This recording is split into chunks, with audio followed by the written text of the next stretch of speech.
The day the intern dumped an iced latte down the front of my suit and screamed that her husband was the CEO of this hospital, I did not raise my voice. I did not flinch. I simply took out my phone, looked her dead in the eye and made one calm call. You should come down here and see this. Your new wife is throwing coffee on me. A few hours earlier, a wide-body jet had hit the runway at Chicago O'Hare with a heavy thump that rattled the windows. After more than 8 hours over the Atlantic, the cabin lights had come back on in that polite, artificial glow that makes everyone look tired and expensive at the same time. I closed my book, slid my feet into my flats, and pulled my carry-on from the overhead bin with the kind of practiced ease that comes from living in airports more than living in one place. The moment I stepped into the arrivals corridor, Chicago smacked me with its summer heat and that familiar mix of car exhaust, pretzels, and concrete baking in the sun. People call it ugly. People call it gritty.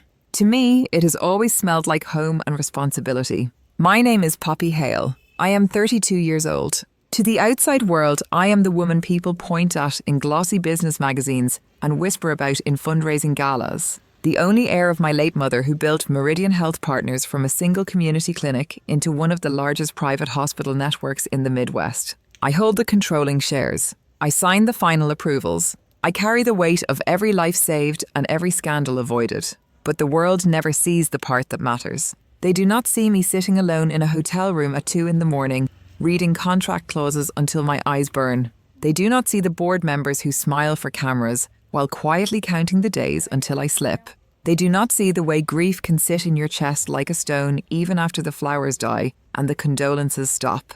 This trip had lasted exactly 1 month. Switzerland, then Germany, then a final stop in the Netherlands. I had personally toured factories, negotiated delivery schedules, and signed procurement terms for a fleet of next-generation imaging machines for our flagship hospital in Chicago. That responsibility should have belonged to my husband, Grant Mercer, the man currently sitting in the Chief Executive Officer chair at Meridian. Grant was handsome in the way people trust at first glance. He had the kind of smile that made donors loosen their wallets. He could charm a room full of surgeons and financiers without breaking a sweat.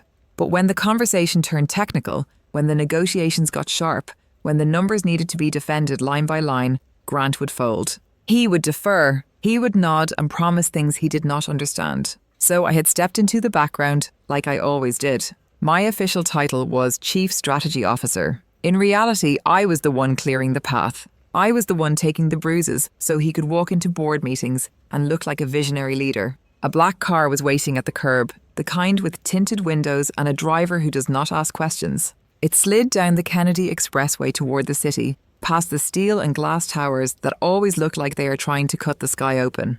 I did not go home. I should have. After a month away, I should have gone straight to my townhouse, kissed my sleeping son, and taken a shower that did not smell like plain cabin air. But something in me refused. I needed to see it with my own eyes. I needed to see what kind of culture my husband had been running while I was gone. So I told the driver to take me to Lakeshore Meridian Medical Center, our flagship, our crown jewel, 20 floors of blue glass and polished stone on a prime stretch of the near north side, where the lake breeze sometimes makes the air feel clean for 5 seconds before the city reminds you what it is. The sign out front still carried my mother name in brushed steel letters, and seeing it always did 2 things to me at once. It made me proud, and it made me afraid. I told the driver to drop me at the main entrance, not the private executive garage. I pulled my own suitcase through the revolving doors like any other woman coming in from the street. I wanted to hear the real sounds, not the polished version that appears when leadership walks through. The lobby was alive. The announcement system called out patient numbers. Families murmured into phones. Nurses moved like they were being pulled by invisible strings. The air smelled like disinfectant and coffee and the faint metallic edge of fear that always lives in hospitals. I stood near the reception desk adjusting the lapels of my cream-coloured pantsuit, letting my eyes travel. And then I saw him. Dr. Rafael Ortiz, Chief of Cardiology, down on one knee on the marble floor, performing chest compressions on a middle-aged man who had collapsed near the gift shop. His hands were locked. His arms were straight. His face was focused in that calm, hard way that separates real healers from people who just like the title. Sweat ran down his temples. His voice cut through the lobby. Give him space. Stay back. Let him breathe.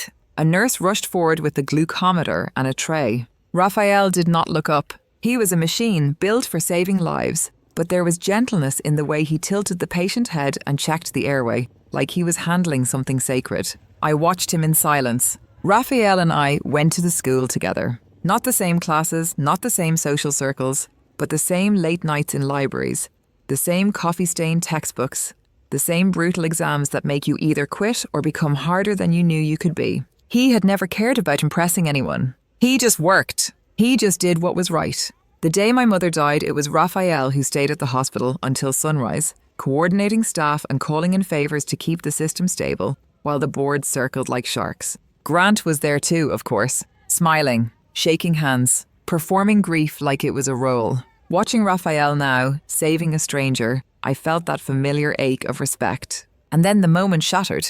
A sharp, high-pitched voice sliced through the lobby like a cracked violin string. "Are you kidding me right now? I told you to park my car in the shade."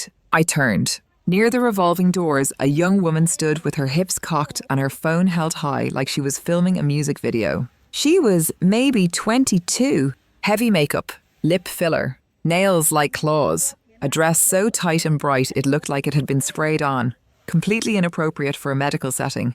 Pinned to her chest was a badge, Intern. Her name read Madison Vale. An older man in a valet uniform stood in front of her. His shoulders were bent, his hands trembled slightly. A veteran cap sat on his head, faded with years. I recognized him immediately.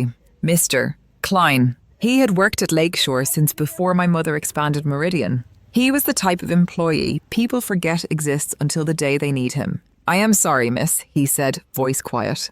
"We have been busy with ambulances. I will move it now." Madison rolled her eyes so hard it looked painful. "You move like a fossil. How do people like you even get jobs here? This is supposed to be a top hospital, 5-star, not some bargain basement clinic." Then, without missing a beat, she spun toward her phone and flipped her expression like a light switch. Her face turned into a smile so fake it made my skin crawl. "Hi guys. Good morning. Your girl Madison is literally dealing with the most incompetent staff. But it is fine. I stay positive. I stay cute. Drop some hearts for me." I glanced at the clock above reception. 9:15 in the morning. Shift start was 8. An hour late. Out of dress code. Harassing staff. Live streaming in the main lobby like it was a stage. I felt heat crawl up my neck. That slow burn of anger that does not explode right away. It tightens. It concentrates. It waits. The contrast was disgusting. Raphael on his knees, saving a life with sweat dripping onto marble. Madison filming herself while humiliating an elderly man. I tightened my grip on my suitcase handle and walked toward them. I touched Mr. Klein's shoulder gently, letting him know he was not alone. His eyes widened when he recognized me, and he opened his mouth to greet me properly. I raised one finger. Quiet. I did not want my identity announced yet. Not until I saw how far this would go. Then I turned to Madison. "Excuse me," I said, voice low and even. "This is a hospital, not a filming set. And that man is doing his job. You are late. You are in violation of dress code. You are causing a disturbance. Put your phone away." Madison looked me up and down like I was something stuck to her shoe. "Who are you?"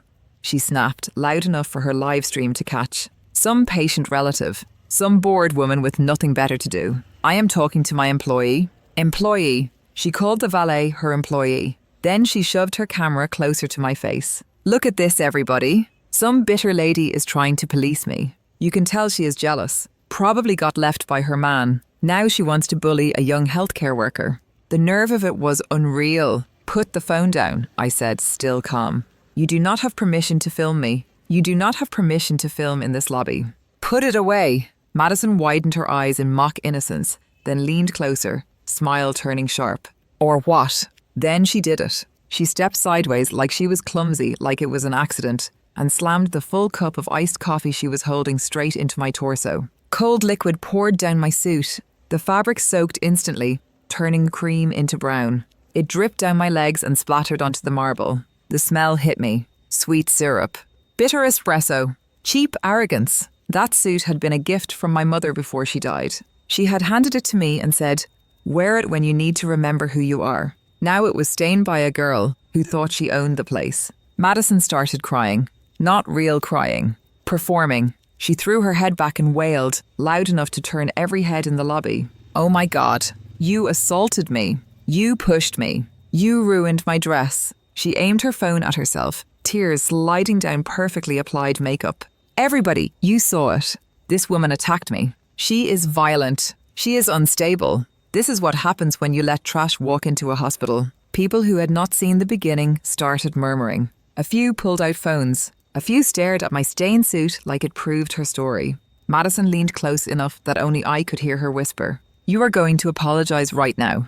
And you are going to pay for my dress." Then she smiled, teeth bright, eyes cruel. "Do you know who my husband is? My husband is the chief executive officer of this hospital. He will have you thrown out, blacklisted. No doctor in this city will ever treat you again." I stared at her. For a moment, something inside me went very quiet. Not numb, not defeated, just clear. I took a handkerchief out of my bag and dabbed my hands, slow and deliberate. I lifted my chin. I looked at her like she was a clinical specimen. "You said your husband is the chief executive officer," I repeated.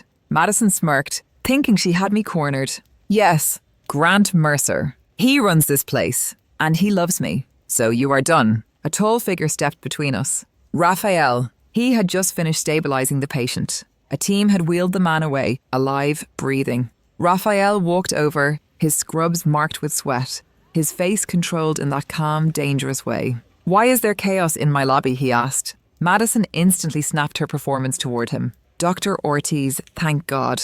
This woman attacked me. She spilled coffee on me. She is harassing staff. I am live streaming so people see how unsafe this place is." Raphael did not look at the phone. He looked at the rules plaque on the wall. "Read it," he said. Madison blinked. "What?" "Read the first rule," Raphael said, voice flat. Madison scoffed but glanced over. "Respect all patients, families and staff." "Second rule," Raphael continued.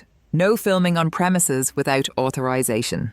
"Third, professional attire required at all times." Raphael looked back at her. "How many rules have you violated in the last 5 minutes?" Madison bristled. "I am a special case," Grant said. "I can do what I want. You are just a doctor. You are hired help."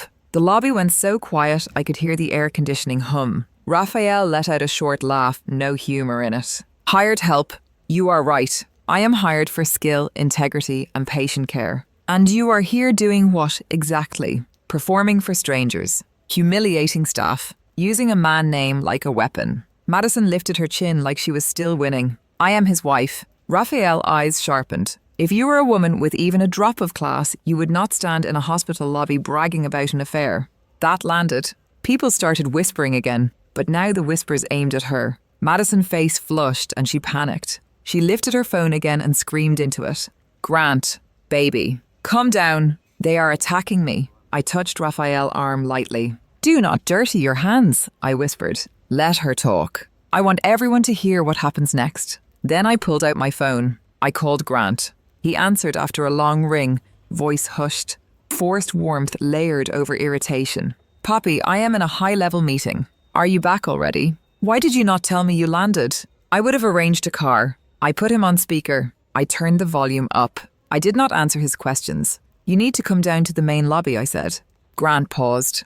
"What? Right now? I cannot. I am with the state health delegation and the investors. This is critical. Come down here," I repeated. "Right now. Poppy, please," he said, tension seeping through. "Go home. Rest. We will talk tonight." I looked at Madison, who was staring at my phone with a new kind of fear, like she recognized something she did not understand. Then I said it. "You need to come down here and see your new wife throwing coffee on me." Silence. A thick, dead silence. For 1 second I could picture him. The way his face would drain. The way his throat would tighten. The way his mind would scramble. Then he spoke, voice cracking. "Poppy, what are you talking about? What new wife?" 5 minutes, I said. "If you are not in this lobby in 5 minutes, my attorney will walk into your conference room with paperwork you will not enjoy signing in front of your investors." I ended the call. I did not tremble. I did not cry. I stood there in my stained suit, in the middle of my mother's hospital, and I waited. The silence in the lobby was not empty. It was loaded. Patients lingered. Nurses slowed. Security watched from the corners. Madison gripped her phone so hard her knuckles went white. "Who are you?" she whispered. I smiled at her, small and cold. "Do not stop filming," I said. "Keep it rolling. Let them see how your husband handles his legal wife." 5 minutes later, the executive elevator doors opened. Grant Mercer stumbled out like a man running from a fire. His suit was wrinkled. His tie was crooked. Sweat shined on his forehead. His eyes darted across the lobby until they locked onto me. And in that instant, I watched him understand that his life had just split open. Madison practically ran to him, clinging to his arm. Baby, thank God. Tell them who I am. This woman attacked me. Dr. Ortiz is bullying me. Grant froze. His body went stiff under her grip. He stared at me like he was staring at a loaded gun. I tilted my head. Grant, I said softly. Go ahead. Do what she asked. Show everyone who is in charge. Madison shook his arm, desperate. Say it. Fire her. Call security. Make her apologize. Grant turned to Madison, and his eyes changed. Not love. Not desire. Hate. Pure, terrified hate. Then he slapped her. The sound cracked across the lobby. Madison stumbled back and fell on the marble. Her phone skidded away, still recording, camera catching the ceiling lights spinning like a dizzy halo. Grant screamed at her. Shut up! Stop! You are not my wife. I do not even know you. You are delusional. The lobby gasped. Madison stared up at him, hand pressed to her cheek, shock turning into fury. You do not know me, she shrieked. Then who was in my bed at the peninsula last night? Who signed the papers for the condo in River North? Who promised me you would divorce her as soon as she came back from Europe? Grant lunged toward her like he wanted to silence her. Raphael stepped in and shoved him back with one firm hand. Enough, Raphael said. You are disgracing this hospital. I walked forward. Slow. The click of my heels sounded like a verdict. Grant, I said, voice flat. You want to pretend you do not know her? Fine. Explain why her badge has unrestricted access to your executive floor. Explain why her account received $2 million from a shell vendor tied to our equipment procurement budget. Grant's face went grey. He opened his mouth, then closed it. He tried to recover. Poppy, listen. It is not what it looks like. She is lying. She is obsessed. She tricked me. He dropped to his knees. Right there in the lobby. He grabbed the hem of my suit jacket, coffee still drying on the fabric. Please, he whispered. Please. 10 years. Our son. The board. Do not do this here. I looked down at him. I felt nothing but a quiet disgust.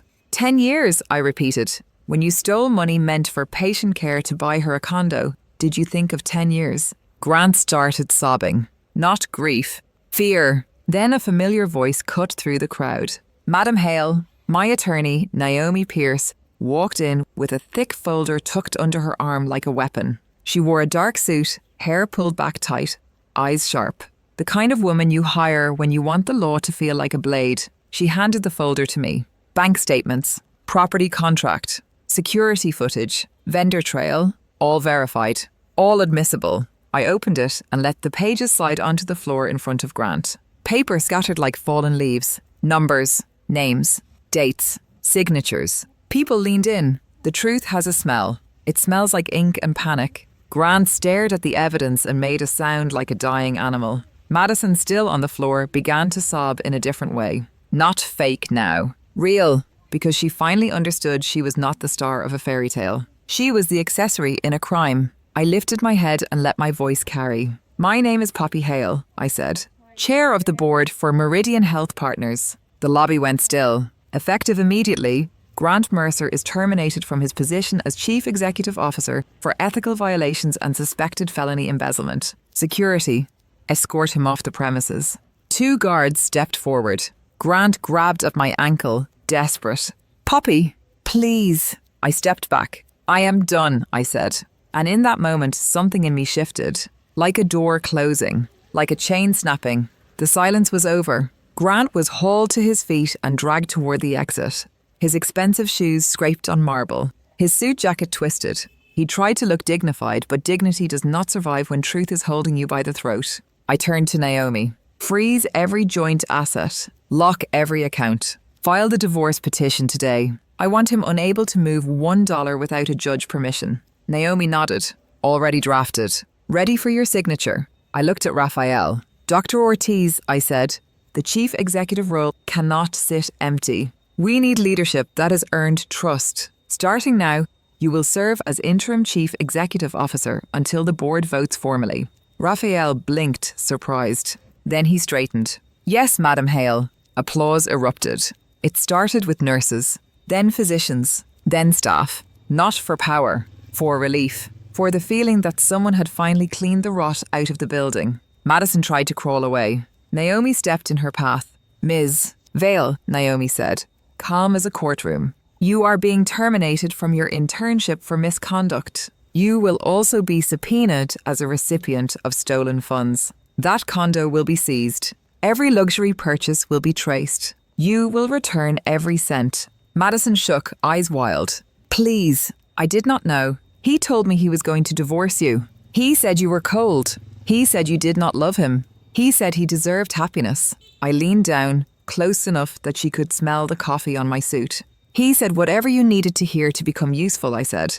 But you still chose to humiliate an elderly man. You still chose to throw coffee. You still chose to brag about power you did not earn. Madison sobbed harder. Security escorted her out. The lobby slowly returned to motion. People went back to work. The announcement system resumed. A child laughed somewhere near pediatrics. But I stood there feeling like my bones had been hollowed out. Winning does not always feel like winning. Sometimes it feels like you just amputated a limb to survive. That afternoon, I went home and kissed my son's forehead while he slept. I washed the coffee-stained suit with shaking hands, not because it could be saved, but because I could not stand the idea of leaving my mother gift dirty. Then the real war began, because Grant did not disappear quietly. That evening, my phone lit up with alerts, headlines, clips, edited videos, a story spreading like a virus.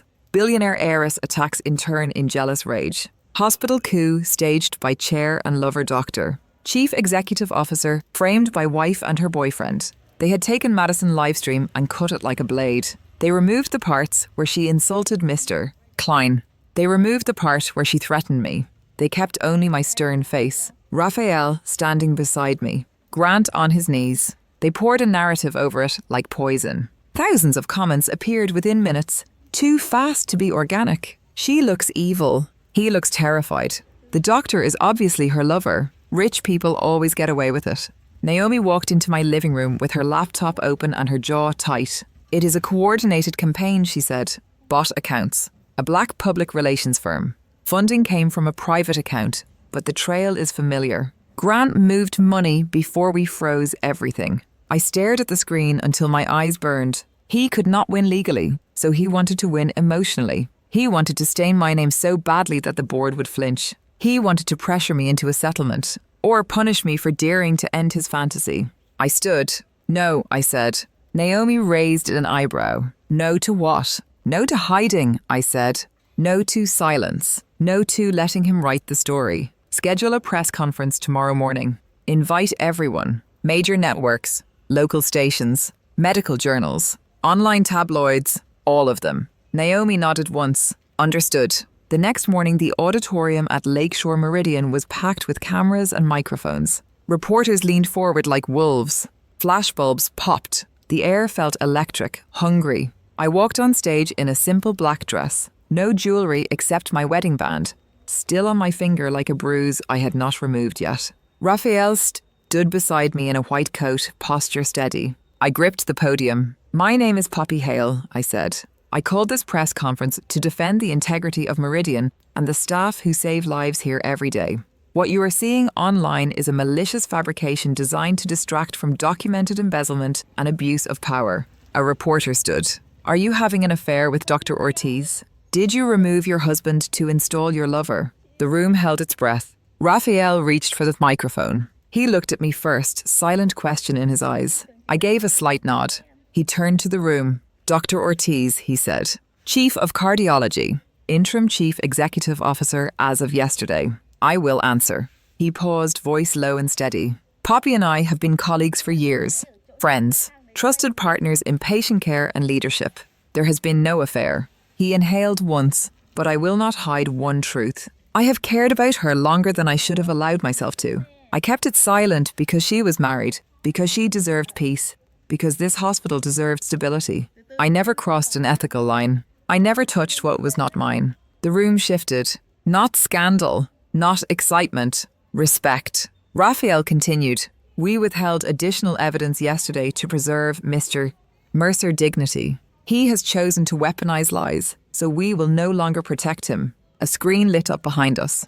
Documents, vendor trails, wire transfers, a timeline. Raphael pointed. This shows the procurement budget for critical equipment. Payment was authorized, then diverted to a shell entity. That shell wired funds to a luxury property transaction. The purchase date aligns with the supposed emergency deposit request Mr. Mercer signed while Ms. Hale was overseas negotiating directly with manufacturers. The reporters scribbled. Cameras zoomed. Raphael turned back to them. This was not a marital dispute, he said. This was theft from patient care. It delayed equipment that saves lives. I took the microphone again. I will not argue on the internet, I said. I will argue in court. We have filed for divorce. We have frozen assets. We have submitted evidence to the district attorney. Meridian will cooperate fully.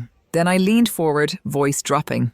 And to the people spreading edited clips, I have one question. If you were the one who built a hospital, who carried it through grief, who protected it while someone you trusted stole from it, would you stay silent to look polite? Or would you cut the cancer out in public so the body could live? By noon, the narrative flipped. Not because of my anger, because of receipts. The truth is not always loud, but it is heavy. It crushes lies if you let it land. Grant was arrested within weeks.